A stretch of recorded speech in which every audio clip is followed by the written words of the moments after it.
John Mbadi stood before the parliament and read the 2026-2027 budget. Total expenditure in the financial year 2026-27 budget is projected at 4,820.4 billion. But here's the problem.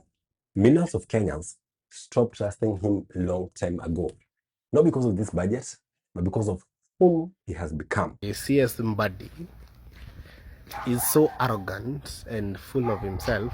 Someone said this, the only thing these people are doing is showing us the middle finger. You see, John Mbadi was one of the loudest voices against bad governance.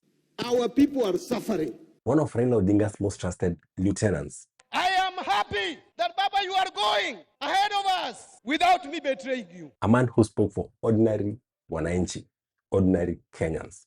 Don't overtax our people. Stop snooping in our phones. If I send money to my mother, that is not income to my mother. It is a transfer of resources. What about today?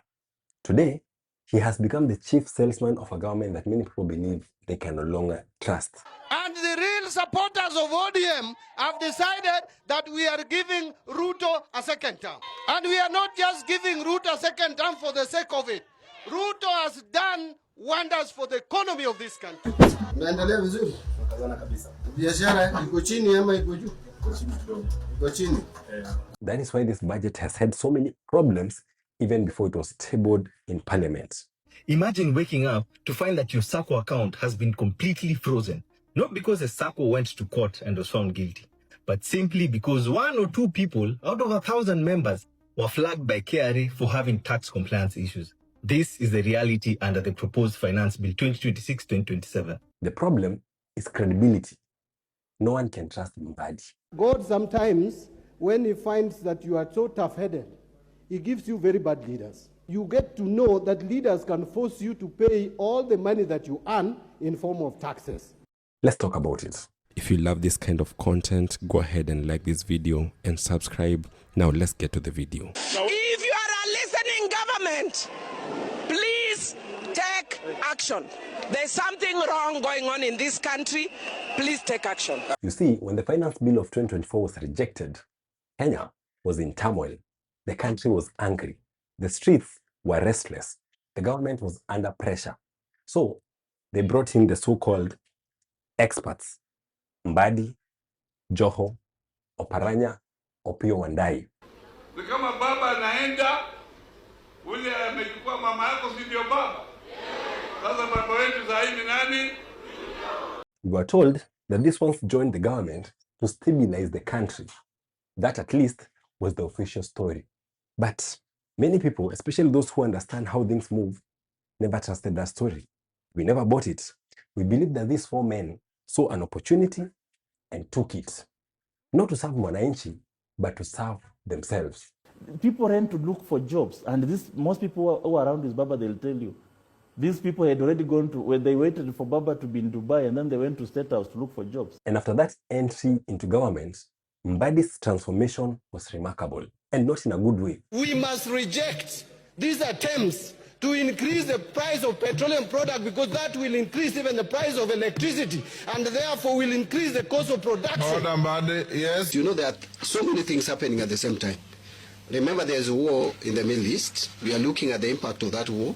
The same man who once criticized the government excesses now spends his weekends defending them. Rais alikuja Homa Bay. Si watu wetu walilala kwa uwanja. Wajaluo wakikupenda wanakupenda.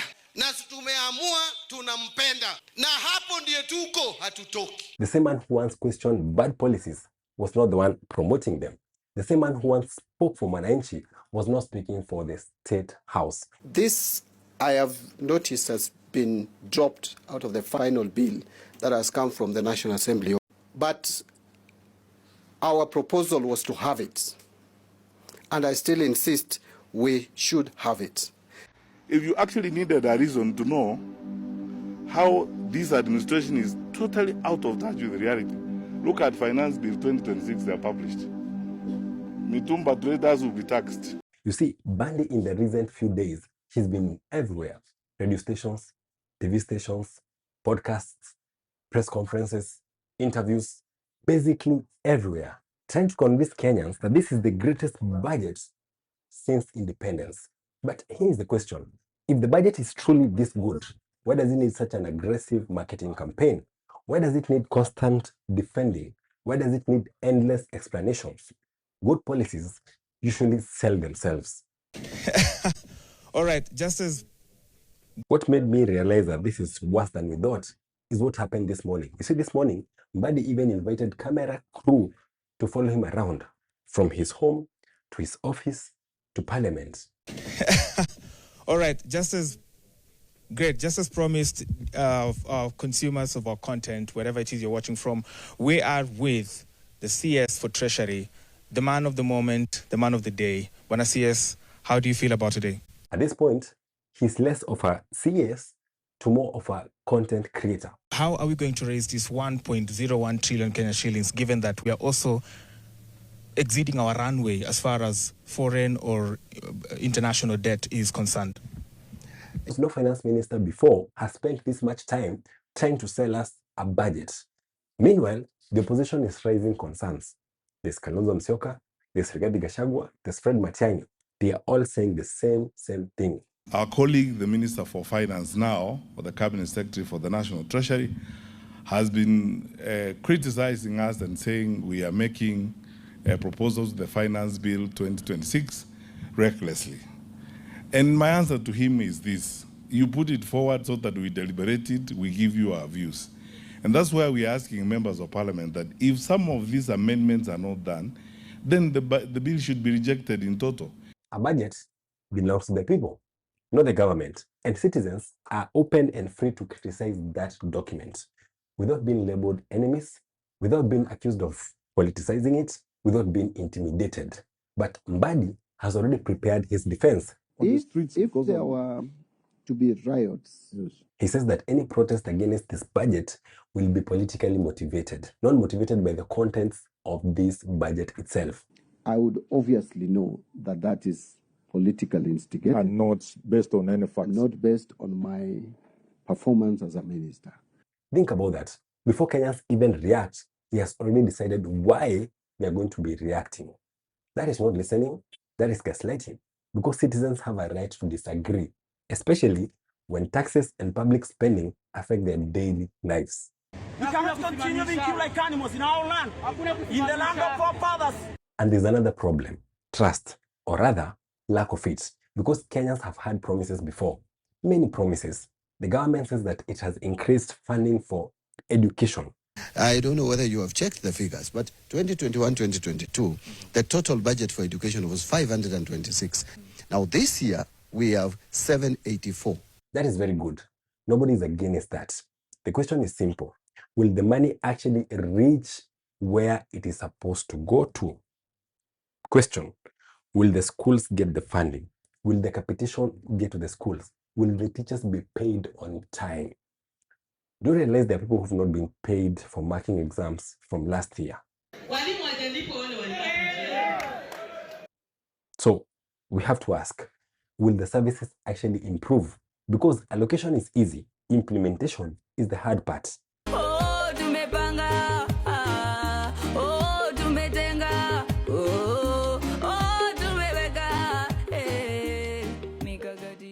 Yesterday at the United Opposition's presser, Justin Muturi raised something very unusual. You see, for the first time in modern Kenyan history, a budget is going to be read or presented to the parliament in absence of the president.